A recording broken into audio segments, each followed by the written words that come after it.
Ушул сааттарга алынган кабарлар менен бөлүшөбүз. 11 каналынын түз эфиринде алар менен мен Айгерим Жаныкул тааныштырам. Кушуа күнүңүз менен. Дача айылындагы авиа кырсыктан каза болгондордун жакындары менен жабыр тарткандар Түркиянын авиакомпаниясынан жөлөк пул жана материалдык жардам алуу үчүн документтерди толтуруп жатат. Буларда туура эмес токтотуп, жол кыймылына жолтоо жараткан айдоочулардын темир тулпарларын жүктөп кетүү кайрадан ишке кирмей болду. Буга тиешелүү өкмөттүн токтому чыккан. Ал эми Ордо калаадагы эски үйлөрдүн ордуларына жаңы имараттарды куруу демилгесин архитектура кызматы баштады. Жашоочулар болсо үй жок калбайбызбы деп кооптонушууда. Ал эми андай тынчсызданууларга биз жооп алып бергенге аракет кылабыз. Кененирээк бул жана башка кабарлар алдыдагы саналуу мүнөттөрдө.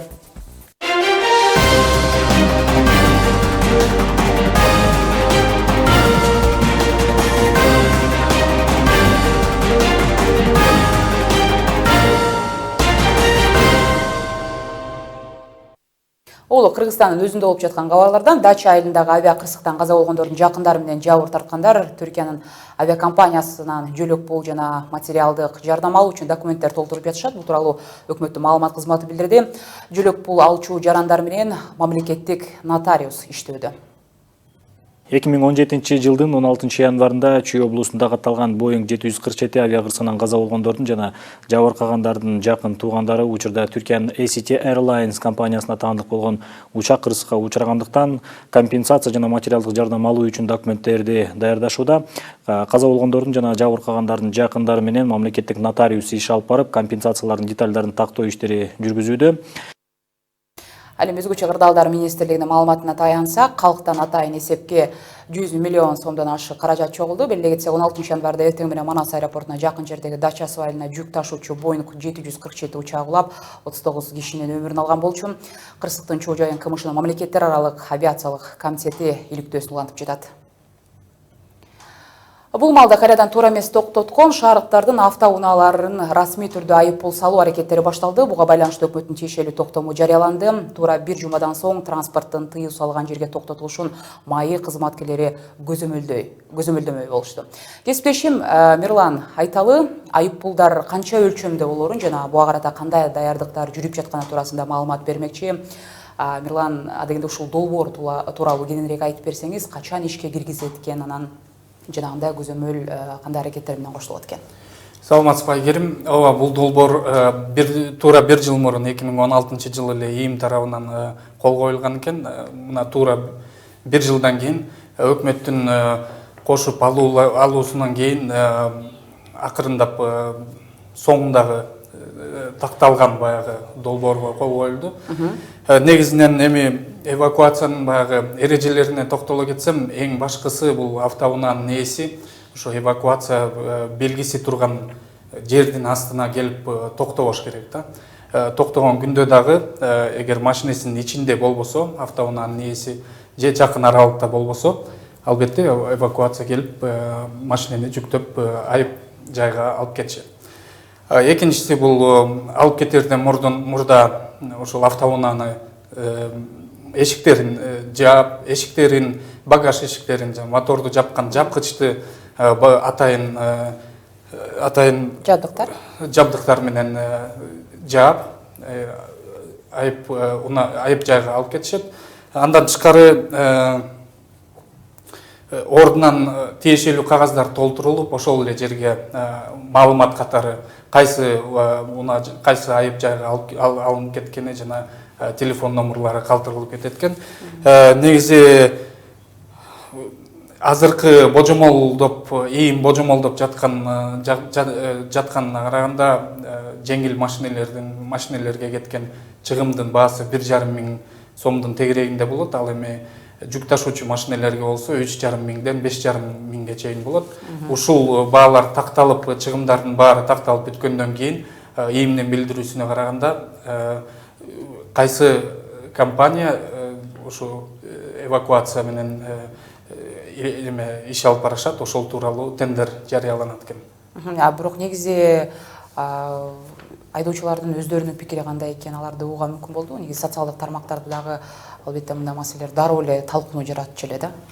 Ошол эле ИИМ тарабынан алардын айтуусу боюнча ошо ишке эвакуация иштери ишине киргенге чейин массалык маалымат каражаттары аркылуу калкка ошол долбоор тууралуу кабар жеткирилет деген ойдо болуп жатышат. Андан тышкары соода ири шаардын ири соода борборлорунда дагы ар кандай акциялар өтүп, буклеттер чыгарылат экен, китепчелер чыгарылып, калкка болушунча баягы таратылат экен. Ал эми ошого чейин эле биз баягы шаарга чыгып, социалдык тармакта дагы айта кетейин, бул тууралуу катуу талкуу жүрүп жатат. Ал эми биз андан тышкары дагы шаарга чыгып, ошо автоунаалардын ээлеринин ушулга болгон пикирин угуп келдик эле. Азыр ошону назарыңыздарга салсам. Мен бул жерге келгениме жарым сааттын убактысы болду. Мен кирип телефонду оңдотуп чыктым. Кайра чыксам бул машина турат. 10 мүнөттөн бери күтүп турам. Эси жок. Эси жок. Же телефон номерин калтырып кетиптир. Жоктон телефон номерин калтырып кетсе, чалып, чакырып чыгармакпыз да. Мен макулмун. Албетте макулмун. Эгер мен туура эмес койсо, меникинди алып кетсе мен макулмун. Барып ар бир адам бир жолу штраф төлөгөндөн экинчи ал нерсени кайталанбайт да.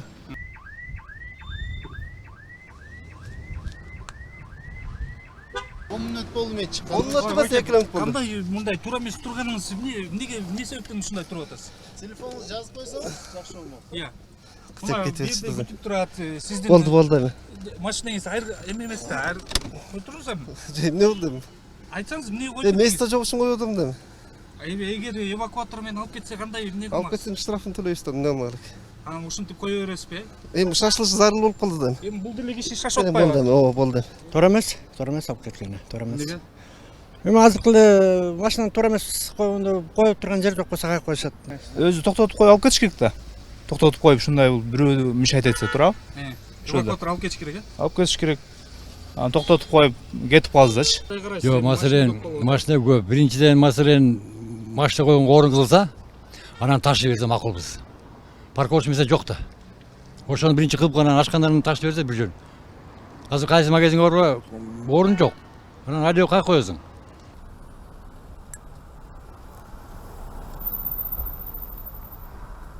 Баарыбыз законго башыбыз керек да. Ата ар ким кое берсе, анан и так жолдорубуз кууш болуп атат. Машинелерге тоскоол болуп атпайбы, өзүбүзгө эле пробка создавать этет.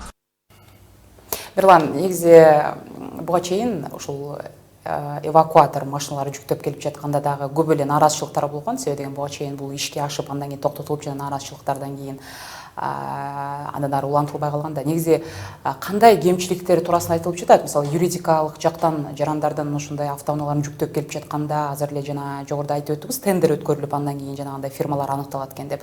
Бирок ошол эле кезде алар тарапында кемчиликтер айтылган болчу. Негизи адистер бул туурасында пикири кандай экен?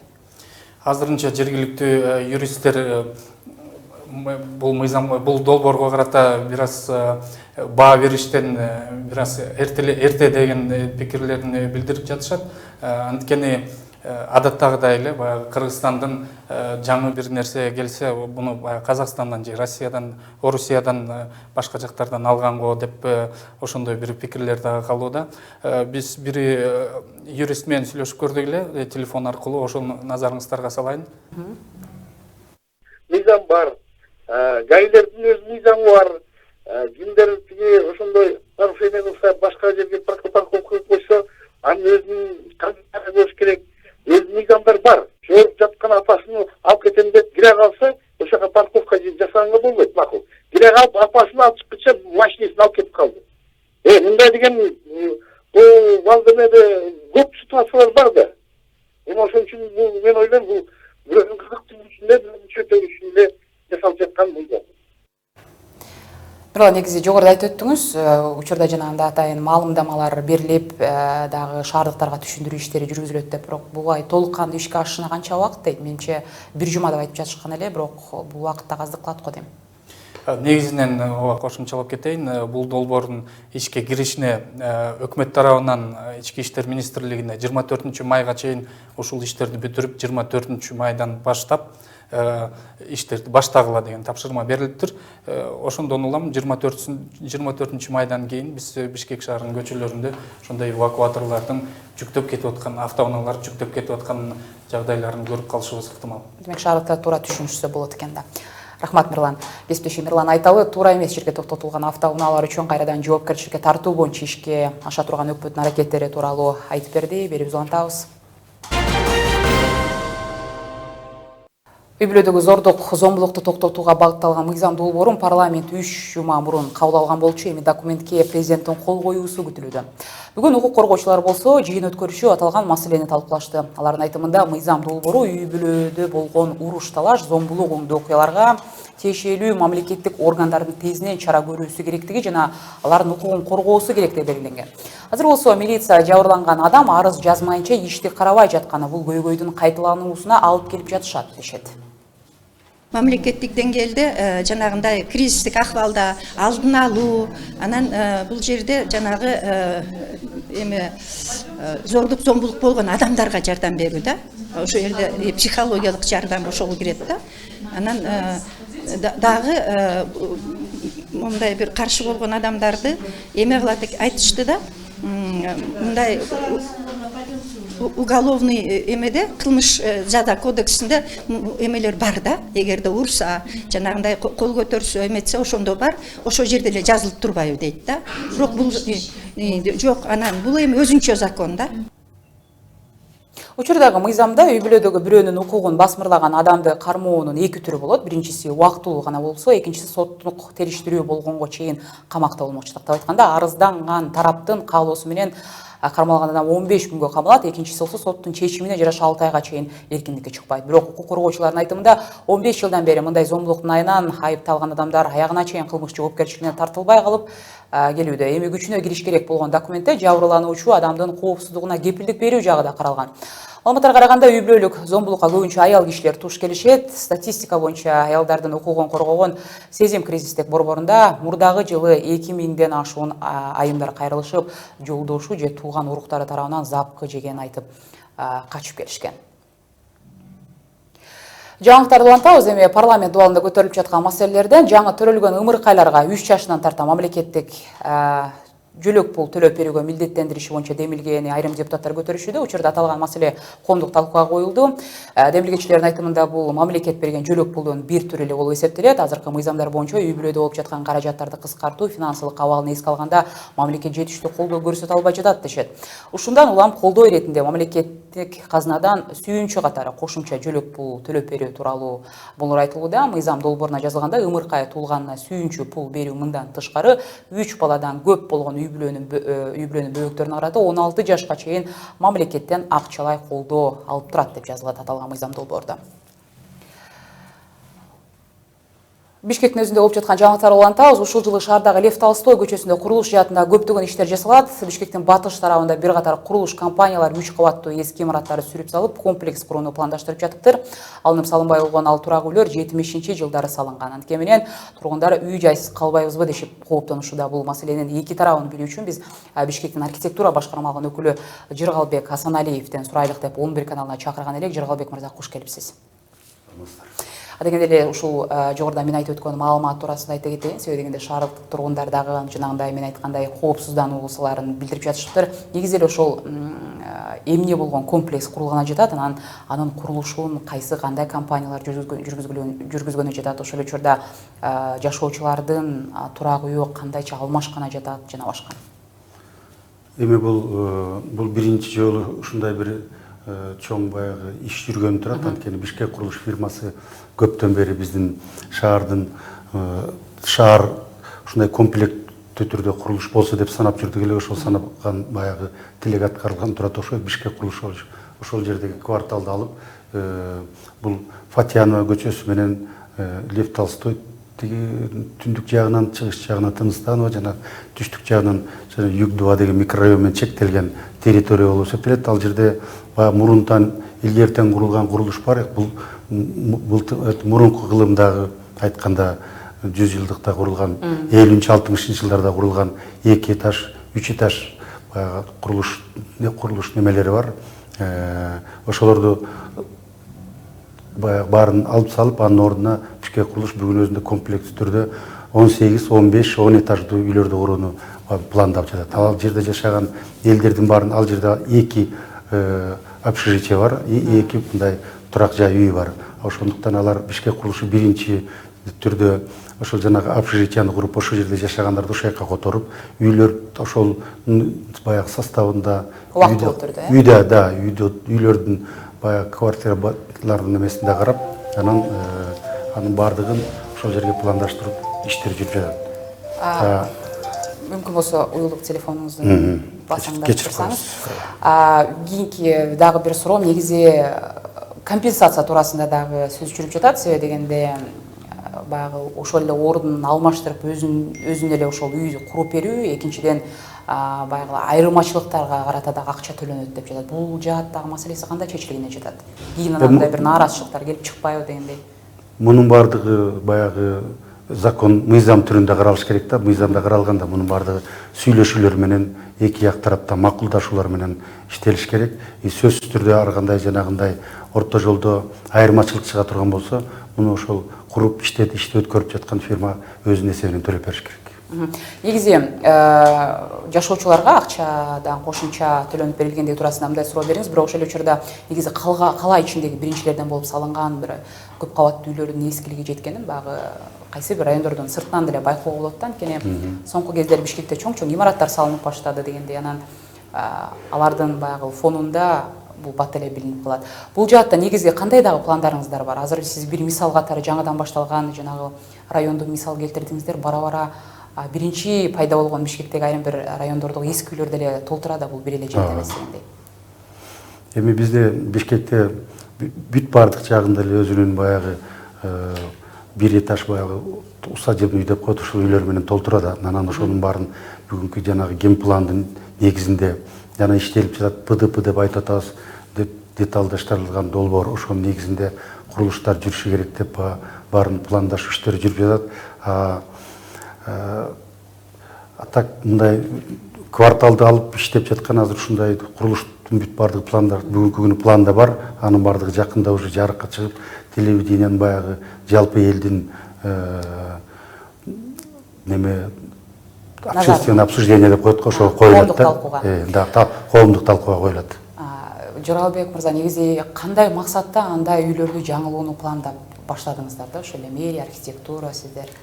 Эми бүгүнкү күнү жанагы жаңгыз үйлөр курулуп көп курулуп атпайбы, бирок ошонун негизинде акырындык менен баягы иштер жүрүп атат да. Мурункудай ушундай комплекттик түрдө биринчи Бишкек курулуш деп айтып аткан себебибиз ал бир кварталдардын баардыгын өзүнүн архитектуралык көрүнүшү жагынан, өзүнүн бүт баардык жанагы ошол жерге тиешелүү болгон социалдык суроолордун баарын камтып, ошол жерде ошол каралып аткан кварталдын бүт баардык суроолорун чечкенге аракет кылынган иш болуп атат да. Мунун бүт баардыгы негизинен ушундай болуп жүрүш керек. Анан ошондуктан мындан кийинки жумуштарды жүргүзүп атканыбызда дагы жанагы ушундай кварталдар менен курулуштар болгондо бизде жана социалдык объекттер деп коебуз, бала бакча болот, поликлиникалар болот, ошонун бүт баардыгы ушулардын карамагында камтыш керек да. Жоралбек мырза, дагы бир суроо. Мисалы биз билебиз, шаарда жанагы эми көрүнүктүү эле биринекин бир негизги жолдор бар эмеспи? Совет өлкөсүн, Совет көчөсүн алганда деле ал жакта Абдрахманов көчөсү. Ал жакта бир катар жана эски салынган үйлөр бар. Жер таамдар туурасында азыр сөз кылып жатам. Негизи анын жанында деле ошол көп кабаттуу заңыраган үйлөр курулган. Ошол учурда албетте бул өзү жеке менчик болуп саналат, бирок ошол кезде буга чейин депутаттар айткан болчу, ошондой жерлерди үйдү алып, мисалы ордуна жанагындай тиешелүү ошол эле сиз айткан дарыканаларды жана башка муниципалдык мекемелерди куруш керек деп. Бирок ошол учурда экинчи дагы бир маселе, кайсы бир адамдын жеке буюму, жеке менчик багы турак жайы болгондуктан аны сат деп мажбурлаганга дагы болбойт эмес. Негизи ушул жаатта кандай пландарыңыздар бар? Муну бүгүнкү күнү эми мэрия тарабынан дагы, өкмөт тарабынан дагы бизде тиешелүү өзүнүн жобосу жок да. Ушул баягы пландаштырып туруп, бир кварталдан бир кварталга өтүп ушундай курулуш жүрүш керек деп. Бүгүнкү күнү биз өзүбүздүн инвесторлорубуздун аркасында ошол пландаштырылган иштерди эптеп баягы жүргүзүлүп атат да. Эптеп деген себебим баягы жаман курулуш деген жок, мына жанагындай комплексный суроолор болгондо ошонун баардыгы биринен экинчисине өтүп так чечилбеген ушундай убакытта учурлар болот да.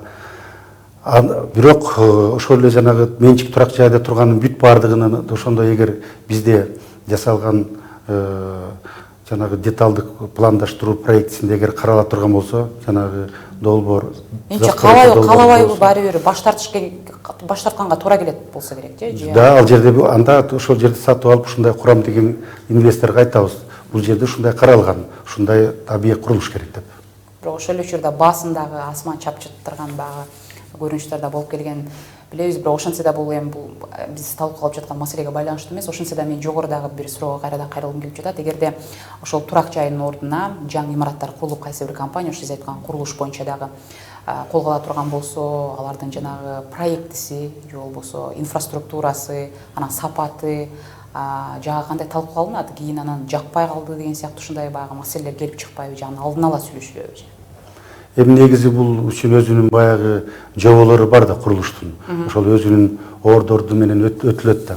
Жерди алгандан кийин ал инвестор ал жерди эмне кургусу келип аткан өзүнүн оюн, пикирин баягы жасап, эскиз проектиси алып келгенден ал каралат. Биздин Бишкек глава архитектурада мэриянын жанагы градостроительный совет деп коет, ошол жерде бүт шаар немелер менен чогуу талкууланып каралат. Каралгандан кийин иштелип чыккан проект кийин экспертизадан өтөт. Ал экспертизада жанагы ошонун сапаты, жарамдуу курулушка ошонун бүт баардыгы ошонун өз жолу менен каралат. Эми качан ишке ашыралык деп жатасыздар? Ушул жылга пландалып жатса кайсы айда башталат дегендей? Бул сиз Бишкек курулуштун жанагы территориясын айтып атасыз. Бишкек курулуш конкреттүү пландалган. Бишкек курулуш ошо бүгүн биздин жанагы жаңы чыккан правила боюнча баардыгын элдин талкуусуна салып туруп, ошол талкуусунан өткөндөн кийин чечим кабыл аласыздар. Мэриянын өзүнүн токтому менен бекитип чыгат. Ошол бекитүүнүн азыр ошол немесинде убагы жүрүп турган учур азыр. Рахмат маалыматыңызга, Жыргалбек мырза. Телекөрүүчүлөр, эске сала кетейин, Бишкек шаардык архитектуралык башкы башкармалыгынын өкүлү Жыргалбек Асаналиев менен Бишкектеги эски имараттарды көчүрүү иштери туурасында биздин бир катар суроолорубузга жооп ала алдык. Ушундай кабарлар менен азырынча берүүбүздү жыйынтыктап туралык. Кийинки сааттарда кабарлардын жаңы чыгарылыштары менен тааныштырып турабыз. Аты жөнүм Айгерим Жаныкул. Кайрадан эфир аркылуу амандашканча саламатта калыңыздар.